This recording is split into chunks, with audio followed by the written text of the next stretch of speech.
Hello everybody, welcome to a video on the Constructive Criticism YouTube channel. I'm Spencer. This is Michael, two hosts of Constructive Criticism, a podcast about getting better at Magic the Gathering. This week we're doing another deck tech, and this week we're doing Green Black Delirium. Yeah, Green Black has been a staple of this format basically the whole way through. Pretty much every event post Pro Tour. Yeah, it's just the best deck. You just get to play a lot of great cards. Yeah. Yep, so let's go over the main deck that we're talking about really quick. So before we get into this, Michael, what makes people play this deck? I think overall card quality, it's a really nice mixture of just card quality individually, synergy between the cards, and it's very good at spending all of its mana basically every turn of every game. It feels very smooth. I think we did a deck tech last week on the green-red Delirium Marvel deck, and this deck has similar spells in it that do that similar modular thing where it's like, I'm going to be able to do the most with my mana every time. So I would say the difference is that this deck is a lot less powerful in terms of its best draws. Yeah. But it's a lot better at spending its mana consistently throughout every turn of the game, and your card quality is definitely better. Yep. Let's go over, so we have 1 Emrakul, 4 Grim Flayer, 3 Ishkanah, 1 Kalitas, 2 Mindwrack Demon, 1 Noxious Gearhulk, 2 Pilgrim's Eye, 2 Tireless Tracker, 1 Sinister Concoction, 3 Vessel of Nascency, 3 Grapple with the Past, 4 Grasp of Darkness, 1 Murder, 23 lands being 4 Blooming Marsh, 1 Evolving Wilds, 7 Forests, 4 Hissing Quagmire, 7 Swamps, 3 Liliana, he's our Planeswalker in the main, 1 Ruinous Path, 1 Transgress the Mind, and 4 Traverse the Ulvenwald is the main deck. The deck, there's a few key differences obviously in this deck that you guys might notice. We only have 3 Liliana instead of 4. We have 3 full 4-drops as well as two Tireless Tracker, which is something that people are cutting in different areas. And we also only have 1 murder instead of 2 murders, being that we have a Sinister Concoction. So Tireless Tracker, Kalitas, as well as 2 Mindwrack Demon being kind of differences that you might see from a typical deck list. So I know a lot of people are playing just 2 Ishkanahs in the main as well. Yep, and I was doing that until today. So the card is great against blue-white, and I mean, if there's a reason to want to play more of a card, that feels like a good one. Yep. So let's go right into so the best creature in the deck card you were just talking about. Yeah, Ishkanah is just great at like stalling the game out. It's good at getting you from sort of 5 mana and 4 card types to some combination of 13 mana and card types where you cast Emrakul and the game is over, right? I mean, that's basically that's its job, and it's really, really good at that. Yeah, I think that there are other times too where in games people think that that's what's going to happen, and instead you're like, take 4, and they're like, oh, yeah, maybe this game is about something else. Right. So I mean, there are definitely draws, especially when you have 2 of them, and sort of you devolve into a board stall where no one has very good attacks that you can like win with the pinging ability, but by and large, it gets you from sort of the mid-game to the Emrakul part of the game. Yeah, I also think that it just does... I mean, it's the reason that you can so consistently beat blue-white, because you can make the game about Ishkanah and Emrakul, whereas if they're making it about something else, you're really not favored. But if you can push the game into that point, you become favored. I was talking to Matt about this the other day, and he was saying that he feels like if you can stop blue-white from attacking, if they get to a point where they are no longer really beating down, but instead are trying to like counter your spells, you almost always win. Yeah. And that's my feeling as well, and Ishkanah is great at doing that. Yeah, just one of the reasons that you can do that. The best spell in the deck, I think the fact that like you're playing green-black, I think like the reason you're not playing Jund is so you can play Grasp of Darkness. It's true. Grasp is just like, it's just really solid. It almost always reads 2 mana kill something. And most of the time it's 2 mana kill exactly what you'd like to kill. Yeah, and the thing is like, so often, like, the things that you can't kill with it are, like, things that you probably couldn't kill anyway. Right. Things like Gideon and Emrakul. Well, but you have, I mean, even with, like, Grim Flayer and Noxious Gearhulk, you have some ways to sometimes use a Grasp of Darkness to still kill a Gideon between Menace or Trample. With Liliana, you can sometimes use it to kill an Ishkanah on the other side. Yeah. And they're all kinds of... It's just very synergistic with the deck as a whole. Yeah. And it's cheap, so you don't have... There's not a high cost to holding it up. Exactly. And, like, you're playing a lot of black sources. Like, there's only 7 lands in your deck that aren't black. Right. And I think then, like, playing a deck... And if you could get away with playing less, then you probably would. Right. No, it's definitely true. I mean, green on turn 1 is important, but you generally... My rule of thumb is basically, unless you have a really good reason not to fetch, get, 1 green source, the rest black sources as much as possible. The first interesting card choice we have in this deck is Sinister Concoction. There are lists that play this, there are lists that don't. I like it. I think that it makes you favored against so many things. It's so easy to leave a black mana throughout the game because you're already going to want to do it. And then it just enables Delirium so well as just, being a really good answer in the Emrakul mirror. Yeah, I'm not a huge fan of Sinister Concoction, but I've had it be certainly good against me at times. I mean, it's the kind of card that when it's great, and when it's bad, it's pretty bad. But there's nothing necessarily wrong with that. I mean, it's having the enchantment type and then milling yourself and allowing you to discard a card. It's true that it can... I've definitely had times where my opponent was able to, add 4 card types to their graveyard or whatever, and math got a lot different than I thought it was really quick. And that's one of the things that I really liked about it. A lot of people, this slot is probably a murder for you. I just haven't. And it could be. That's totally justifiable if that's what you're more comfortable with. Yep. The mana curve in this deck is something that I think is... I mean, we have 3 Grapple, 4 Grasp, as well as 4 Vessel of Nascency, all occupying the 2-drop slot, as well as Vessel occupying that 1-drop slot with Sinister Concoction. Right. And then you have a multitude of 3-drops between, Pilgrim's Eye and Tireless Tracker, being able to, like you said, use your mana every turn. And also, like, you have real bridge spells in this deck, right? Which is not always typical of a mid-range deck. So, like, Pilgrim's Eye is really a bridge spell. It's really, if you get to play Pilgrim's Eye and then block with it, and get 2 more types that you didn't have before. Right. Man, that was really great. That added like 3 mana to your Emrakul, essentially, right? Because it got you 2 types and it hit your next land drop. One of the things I really like about this deck, when you're looking at cards like Tireless Tracker, Vessel of Nascency, and Grapple with the Past, is these cards actually, they make like Grasp of Darkness so much better. Because you're frequently able to pass the turn holding up a removal spell, whether it be a murder or a grasp.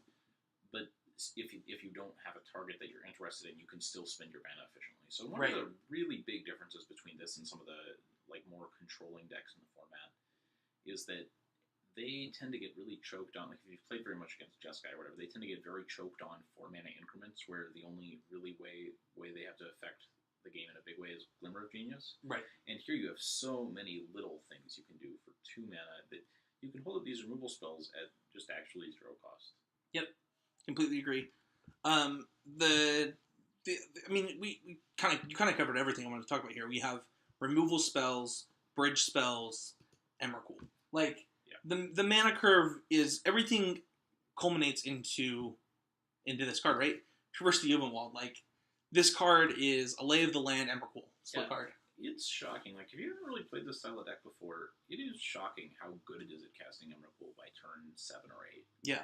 Like way more and getting it back between Grapple with the Past and Liliana. Like sometimes you cast multiple Emrakuls. Cast it multiple times in the same game, but a lot of the time too, your cards are already so efficient that like if you have an Ishkanah on the board, 1 Emrakul is going to basically be enough, because you can, I don't know how much everyone has played with or against this card. I mean, I would think a bit at this point, but like if you have 2 blockers, right, you can choose how combat damage is assigned. You get so much control over exactly what is happening with your opponent's turn. Yeah. That it is very rare. Yeah, if you have an Ishkanah in play when you cast Emrakul, it's usually enough. You get to suicide their entire board most of the time. Yep.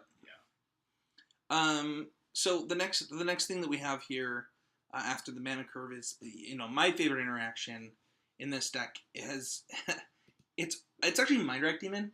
I find that like it right now in the format where it's almost becoming a 2-deck format, Mindwrack Demon just offers you this huge body against flying body specifically against the blue-white decks, and it's something that I talked a little bit about this in my video today, but there is a point where they're like, all right, I have to spell queller this, but then they can like almost never attack because they have a spell queller underneath Mindwrack Demon underneath a spell queller.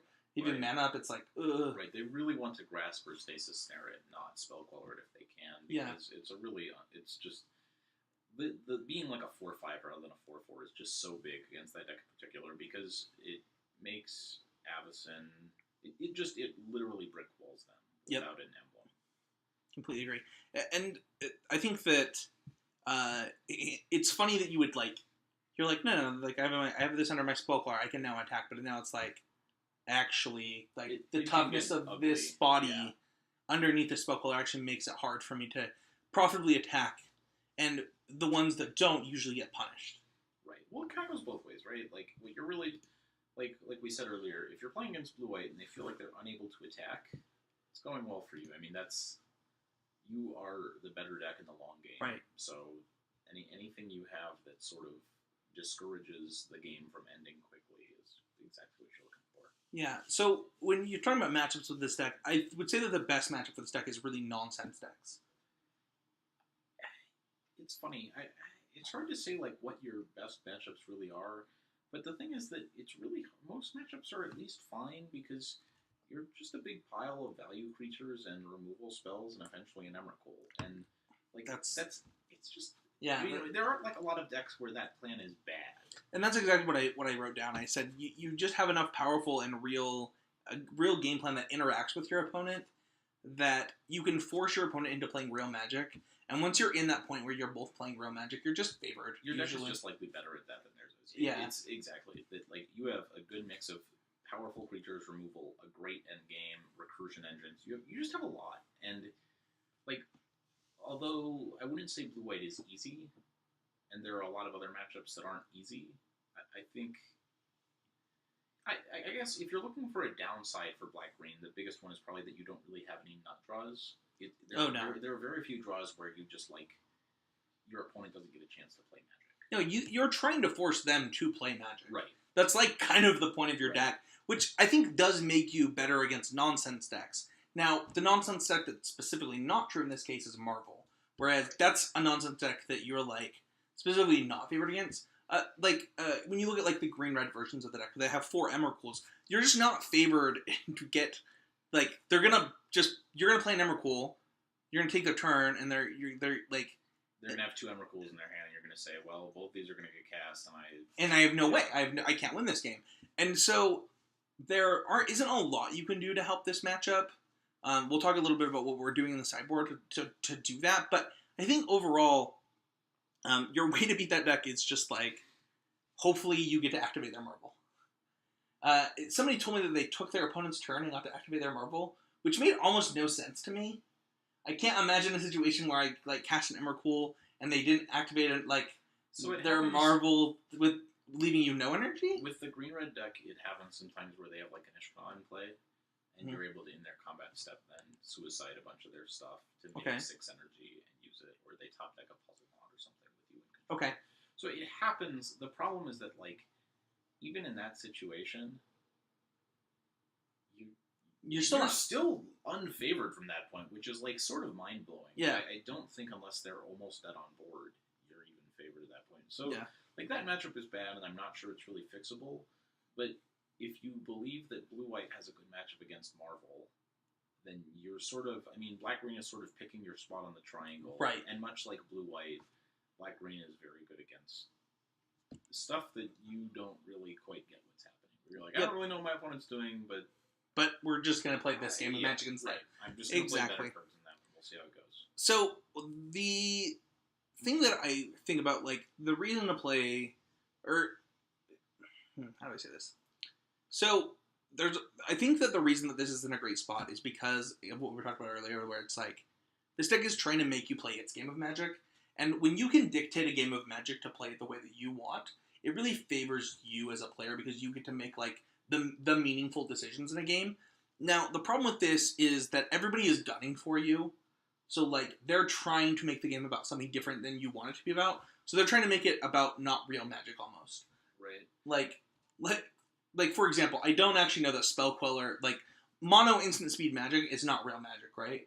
Like, well, it's also not very good against this deck most of Right. the time. Where blue-white can actually give this deck real problems if it just gets under it, right? If you're Right. like Inspector into Copter into Queller or Reflector Mage into Gideon. well, specifically Inspector into Copter into, like a Gideon is a good example, and then playing use Magic for the rest of the game Right, is where it's good. Right, where now you are forced to try to kill their Gideon, Right. and they're able to just react to what you're doing. Exactly. So, I mean, I would definitely say, like, the blue-white matchup is not overwhelmingly positive. I would say you're favored, but blue-white is a very odd deck. Yeah. Like, in general, I feel like it very much comes down to how good the player is with blue-white. And the same thing could be said about, like, the Mardu aggro deck, right? They're trying to move this game about, like, these 1-drops that they're playing that you, like, don't actually have a mana-efficient way of interacting with them. So that's true, but that's also a deck I'm very happy to play against. Well, for the most part, you are, but, like, that's what I'm saying is, like, you're in a great position, and the reason you're the best deck is because, like, we're talking about these things that people are trying to do to beat you, and yet you're still okay doing that. It's that classic rock deck that you're like, no, like, as long as I can get the game in the positions that I want it to be in, I'm favored. Right, it's basically, if Liliana is relevant, if Liliana just isn't, bad fog, in any game where Liliana basically does anything, you are probably winning. Yep. That's been my experience. Let's go into the sideboard. So we have 2 Distended Mindbender, 1 Kalitas, 2 Deadweight, 2 Natural State, 2 Plummet, 1 Nissa Vital Force, 1 Ob Nixilis Reignited, 2 Flaying Tendrils, 1 Lost Legacy, 1 Transgress the Mind. So the main thing that I just want to talk about here is I think that what I saw from this weekend is people are going to be playing a lot of this deck. They're going to be playing a lot of Blue-White Flash. I think Marvel. Different people are going to try and figure out this Marvel deck so that they can beat this deck. And so what I want to be doing is I actually, despite my hatred of the card, I want to be playing Pilgrim's Eye. And if I'm going to do that, I'm going to maximize that. And I want to be playing Distended Mindbender post board. I really like Distended Mindbender. It depends on the matchup. I mean, it's not very good in the mirror, likely because you have to cut some of your Pilgrim's Eyes. Mm-hmm. Just having creatures that die, specifically to Liliana, that like you also... It's really problematic when you have creatures that you're trying to emerge off of that are dying to a Planeswalker. That's obviously not good for you, but the card Distended Mindbender is very powerful. It's probably quite good against the Marvel decks. And quite good against Flash too, as it's like this huge body. Yeah, it's a huge body, and also, I mean, if things are going well for you, like if you happen to be on the play, you could sometimes, have some sort of ridiculous sequence with like a turn 3 Pilgrim's Eye into a turn 4 Mindbender, and then rip their snag, Gideon, like a Gideon and something, or an Avacyn and something, and I mean, they're probably just not coming back from that. Yep. Overall, this is like a huge focal point for me with the deck. Is getting to play Mindbender post board, and the reason that I'm moving back towards green black. The thing that I so if you'll notice something about this list, this is my list by the way, and I only have 3 Liliana.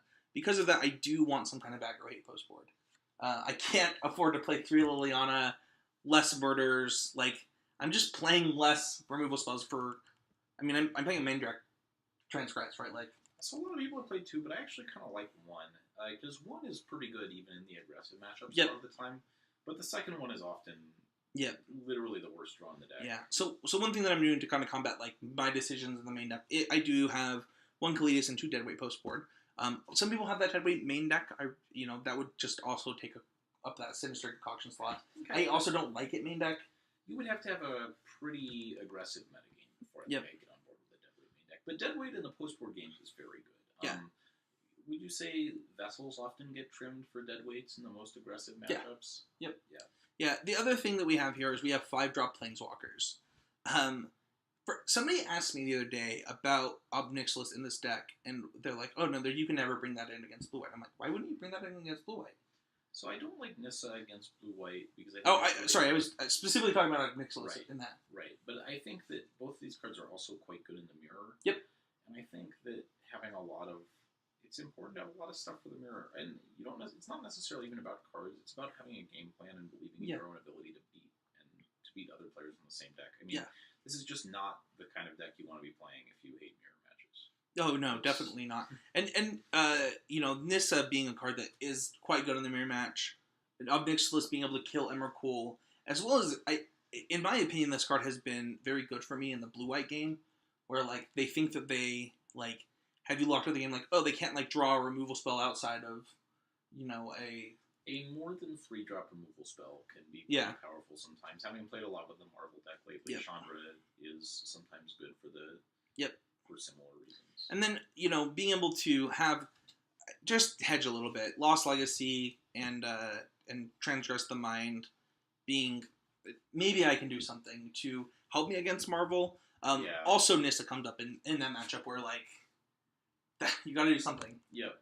So I mean, the one of Lost Legacy is like it's hopeful, but it's a way to win. And the Transgress I think is actually good. There are a lot of matchups. Right? I mean, between Distended Mindbender, Nissa, Lost Legacy, and Transgress, like you have an idea of like what you want to get. I mean, I actually like the second Transgress a lot against Blue White, for example. Yeah. I mean, if you can take their Gideon, it's very, very tough for them to win.